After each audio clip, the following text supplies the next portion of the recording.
A family comedy channel. જોરથી જોરથી હા અને ઉપરથી કરો જો આને ઉપરથી કહેવાય અને આને નીચેથી કહેવાય તો હું જ્યાં કરતો તો એને ક્યાંથી કહેવાય? એને સાવ નીચેથી કહેવાય હું તમને સમજાવું પહેલા છે ને આપણે ઉપરથી ધૂળ ઝાટકવાની એટલે બધી ધૂળ નીચે જાય પછી નીચે ધૂળ ઝાટકવાની સમજ્યા ને તો ડબલ મહેનત થાય એમ કેટલા ઉપરથી શરૂઆત કરવાની છે? ઓહો તમે બોલે બહુ રાખો છો ફટાફટ કામ પતાવો ને બાપા એટલે હું કયું નો બોલ નથી કરતો, બડબડ તું કરસ અને મારું હારું ગીતા મને ઈ ન સમજાતું.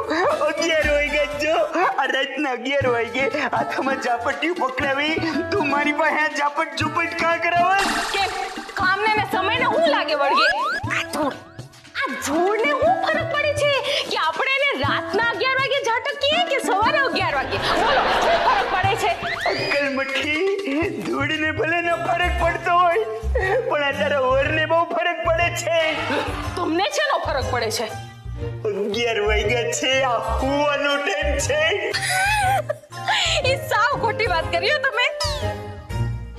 ગીતા આપણે હમણાં જ રાતનું જમવાનું જેમાં બરાબર છે અને છાપામાં લખ્યું છે કે રાતના જમણ પછી સુવા દરમિયાન છે ને 2 કલાકનો ગેપ હોવો જોઈએ તો બરાબર પચે એમ. અને તમને તો સારું છે આ કામ કરશો એટલે તમારું બધું જમવાનું મસ્ત પચી જશે. અને બીજી સારી વાત એ છે કે તમને કામની પ્રેક્ટિસ થશે. હું છે ને આ બધી વાતોમાં નથી માનતો. તમને ખબર છે ડોક્ટર શું કહે છે? ડોક્ટરોનું કેવું એ છે કે ઝાડુ પોતા એવું બધું કામ કરવા રોજ ગૃહિણીને આવશ્યક કસરત મળી જતી હોય છે સમજે? પણ એલી હું ગૃહિણી નથી ને. તો માણસ તો છો ને. માણસ માત્ર કસરતને પાત્ર. આ તમારા બૈરાવનું બહુ સારું હો બધું. ગમે એ વાતને એમ ગજવામાંથી કાઢી અને ડોક્ટરના નામે મેલી દેવાની. તમે બીજી વાર વાત ખોટી કરી. એક તો સ્ત્રીઓના પોશાકમાં ગજવા નથી હોતા છે ગાઉનમાં છે ખિસ્સું દેખાય છે તમને? અને બીજી વાત ઈ કે સ્ત્રીઓ ઘર ચલાવે સમજે અને ઘર ચલાવવામાં જે અનુભવ મળે ને એ આમ ઘરની બહાર રખડનારાને ન મળે. એટલે ઘરમાં જે કામ કરે એ જ કામ, બાકી બાયણેના જે કામ કરે એ બધે રખડું એમ. ઓહો તમારા વિચારો ઉપરથી પણ આમ ધૂળ ઝાટકવી પડશે. અચ્છા મને કહો કે તમને રિટાયર થાય કેટલો સમય થયો? હવે એનું અટાણે અહીંયા હું છે હું લેવાને પૂછાસ? ઘણું બધું છે. હા પણ તમને યાદ નથી એ વાત બરાબર છે પણ એનો અર્થ એવો એ થાય કે કાંઈ યાદ રાખવા જેવું નથી બરાબર ને? ગીતા તારે મૂળ વાત હું કરવી હતી ઈ બોલ ને. જો હું રિટાયર થઈ તો ઘર ઉપર નીચે થઈ ગયું. તમને ખાવાના ફાફા થઈ ગયા ફાફા. મને ખબર છે એકવાર તમે વેવાઈને ત્યાં જમવા ગયા હતા અને દીપડા માટે ટિફિન લઈ આવ્યા હતા મને બધું ખબર છે. રાતો રાત તમે મહારાજ ગોત્યો ને મો માગે પગારે રાખી લીધો અને એના બધા નખરા ઉપાડ્યા. સાચી વાત કે ખોટી વાત? સમજે કે નહીં? કામ એને કહેવાય કે કામ કરનારો માણસ અટકી જાય ને તો બધું ઉપર નીચે થઈ જાય. ઈ તો છે ને આપણો વૈંદરો ઈ સંદીપડાનો વાંક છે એમાં. વાહ એટલે એમ વા ન બોલ, હું કહું છું સાંભળ. ઈ વૈંદરે એની જવાબદારી સમજી અને આ ઘરના નાના મોટા કામ કર્યા હોત ને તો આ ઉપાધિ એવી ન હોત. દીપડાને ઘરનું કામ ક્યાંથી આવડે? કોઈ દિવસ તમને એને જોયા છે ઘરનું કામ કરતા કે એને બચાડે કામ સૂજે? અરે એક તો અડધી રાતે મારી પાસે મજૂરી કરાવસ અને ઉપરથી આવા કડવા વેણ સંભળાવસ. કેમ બહુ કડવું લાગ્યું? એ લાગે એટલે લાગે કડવું કારણ કે આખી જિંદગી ગીતા મેં રખડીને નથી ખાધું. ભરેલી બંદૂકે દેશની સેવા કરી છે. બહુ સારું હો. તમે જો તમારા દેશને ઘર સમજતા હો તો તમારા ઘરને દેશ સમજતા જાઓ. એ ગીતા હું તને છેલ્લી વોર્નિંગ આપું છું. આટલા બધા કામ મારાથી એ કરે ન થાય. કાં તો ધૂળી ઝાપટીશ ઘરની કાં તો આ તારું ભાષણ સાંભળે રાખીશ. નક્કી કર્યું બોલ હું કરવું તારે? સરહદ પર દુશ્મન એને કોઈ દી કીધું છે કે કાં તો તમે ઘૂસણખોરી કરો કાં તો તમે સામે છાતી લડવા આવો? હું બે કામ નહીં કરું કીધું છે? એલી ગીતા ઈવડી ઈ વાત જુદી છે ને આવડી આ વાત જુદી છે. કામ કામ હોય અને કામની વાત જ જુદી છે. અને જે કામ ન કરતો હોય ને એને તો હંમેશા વાંધા વાંચકા પડે જ રાખે. એ તું ઘરમાં શું લેવાનું છે?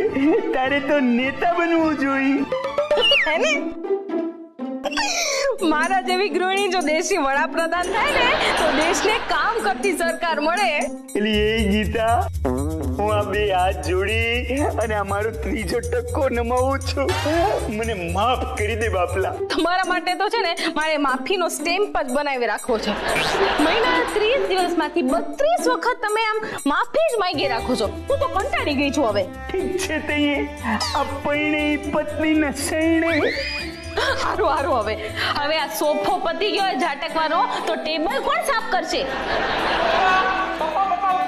પપ્પા, મારી પાસે છે ને એક કમાલના સમાચાર છે. એટલે હલવારા બંધ કે. કેવા પિતા છો તમે? કોઈ પિતા પોતાના બાળકને ઉપર જવાનું પ્રોત્સાહન આપે અને તમે ફટકો મારી નીચે ઉતારવા કહો છો? લાઈ માના દીકરા, તુંય મહિનો ભાષણ દેવા આ હેઠો ઉતરીને બે. આ તારા બાપે છે ને હમણાં જ સોફો ઝાપટીને સાફ કર્યો છે. આ સોફો આપણા માટે છે કે ધૂળ માટે? બે દિવસથી છે ને સોફા પર આમ ઢગલા બંધ ધૂળ પડી હતી, પણ ત્યારે તમને કઈ પ્રોબ્લેમ ન થયો. અને મારો દીકરો 2 મિનિટ માટે ખાલી સોફા પર ચાલ્યો તો એમાં તમને તો બળતરા થઈ ગઈ. વાહ વાહ મમ્મી, માસ્ટર સ્ટ્રોક. બોલ હવે તું શું કહેતો તો? મેં છે ને થોડું મહેનતનું કામ કર્યું છે, મગજ ચલાવવાનું. જેમ ફર્નિચરની ધૂળ સાફ કરવા જેટલું ઈઝી નથી. હા ભાઈ, હવે બુદ્ધિના બારદાન. આગળ બોલી શું વિચાર્યું છે? હું છે ને સૌ પતિઓ માટે કોર્સ શરૂ કરવાનો છું. શીખો ઘરકામ. કરોડોનું ટર્નઓવર છે.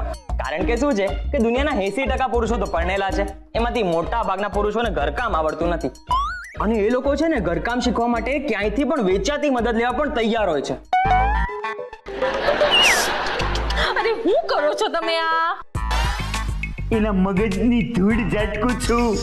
આનાથી વાહિયાત બિઝનેસનો આઈડિયા મેં હજી સુધી સાંભળ્યો નથી. ના હો, આ તો બહુ મહાન બિઝનેસ આઈડિયા કહેવાય.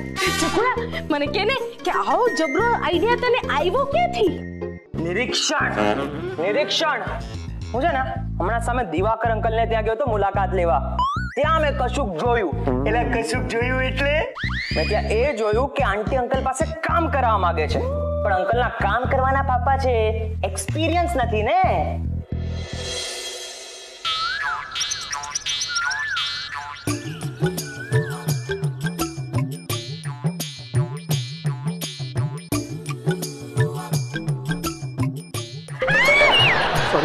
સોરી વિદ્યા, એક કામ કર, થોડાક પગ ઉપર. અરે લે ને પગ ઉપર. હવે તમે થોડાક ઉપર લેવાના કીધા ને. ઓકે, થોડાક વધારે પગ ઉપર લો. ઈશા બેટા, ભગવાને તમને પણ પગ આપ્યા છે ને, હા તો તમે પણ ઉપર લો. અરે તે કેમ નીચે મૂકી દીધા? ઉપર લે પગ. એક મિનિટ જરા અહીંયાથી કાઢી લઉં. તારા પગ આ બાજુ કર. વિદ્યાના પગ પર મૂકી દે તારા પગ. નહીં, તું નાના પગ પર મૂકી દે. હા બસ આમ જ મૂકી રાખ.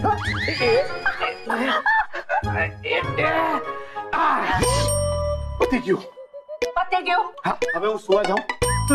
ના દીવા, ત્યાં સામે ખૂણો છે ને એ હજી ધૂળ વાળો છે, એ સાફ કરવાનો બાકી છે. હા, ત્યાં જાઓ અને એ ખૂણો સાફ કરો. એ હટાવવા માટે અમારા પગ નહીં હોય, ડાઇનિંગ ટેબલ છે. આખું ડાઇનિંગ ટેબલ હટાવો, નીચેથી સફાઈ કરો અને as it is dining table ત્યાં પાછું મૂકી દો. જાઓ જઈને એ ખૂણો સાફ કરો. અરે કોઈ ખૂણો બાકી નથી રહી ગયો હવે. અરે વિદ્યા, હું થાકી ગયો છું યાર. એ વાત તો બરાબર છે પપ્પા, પણ રોઝીના ગયા પછી ઘરમાં છે ને ધૂળનો અંબાર ફેલાઈ ગયો છે.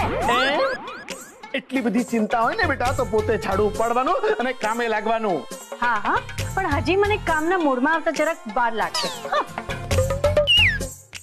અરે પણ બેટા, અહીંયા મારી બેટરી ડાઉન થઈ ગઈ છે, એનું શું? દીવા, જૂની કાર અને અનુભવી પતિમાં આજ તો સમાનતા છે. ક્યારેક બેટરી ડાઉન થઈ જાય, ક્યારેક આમ ખડખડ અવાજ પણ કરે, પણ સરવાળે એવરેજ સારી આપે. હો, થેન્ક યુ વિદ્યા, આટલા અદ્ભુત ઉદાહરણ માટે. પણ હવે છે ને મારું આ કામ પતી ગયું છે. પ્લીઝ મને કંઈક ખાવાનું મળે છે. હા, કેમ નહીં? છે ને ધૂળવાળી દાળ, ધૂળવાળી રોટલી. અરે યાર, આ શું કમ નસીબી બેઠી છે મારા પર.